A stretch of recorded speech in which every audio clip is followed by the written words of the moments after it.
Inflation isn't what you think it is. Hi, this is Bert Sperling, the Best Places Guy. It's 2025, a new year, and there are lots of things on my radar that I'm going to be watching. Here's some of the things you should be aware of too. I'm here in Santa Monica right now. We ended up moving. Let's talk about cost of living. You could commute to and from the city. There's a great food scene. Your environment can change drastically. So, here from the beautiful Oregon coast, let's get into it. Let's talk about another vitally important factor that has consumed us for the last 3 or 4 years, not only sort of in the news, but politically, and that is inflation. I think it's going to continue. And first of all, let's talk about what inflation is. People think, well, inflation is high prices, and that's wrong. Inflation is the rise of prices, how much prices are going up. Let's say you have high prices, they've gone way up, and then they stopped. Guess what? Inflation is zero, but those prices are way up there still. They're way up there. So those prices are not going to come down because that, well, according to the economists, that is disastrous from an economic standpoint. When people expect prices to go down, it completely messes up the economy, and it is a disaster. So the economists will go ahead and say that, yeah, prices have to remain stable. Housing prices are one thing that occurs to me, that housing prices do go ahead and fall quite a bit. Too much of anything, I guess, is a bad thing. Too much of a rise is bad. Too much of a fall is bad for everyone. But inflation, I think, is going to be here to stay for a while. The rising of prices are going to continue to rise for a while. They are going to remain high. And here's the reason I think that there was such inflation before, after the pandemic.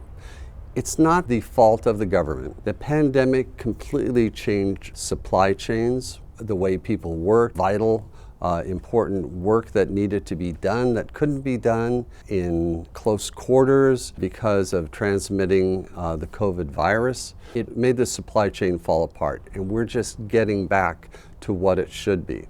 It's going to take a while.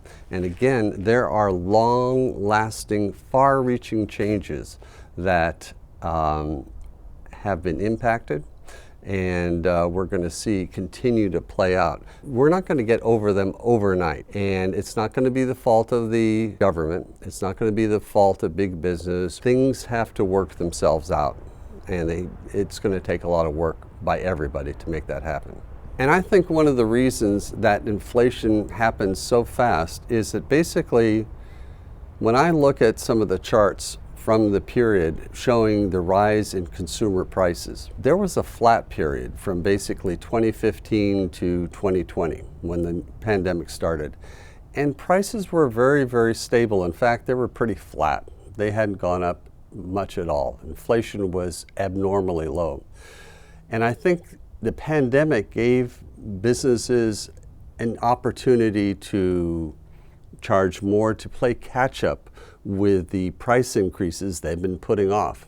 And let's face it, we all had a lot more money during the pandemic. We had subsidies, businesses got a lot of money.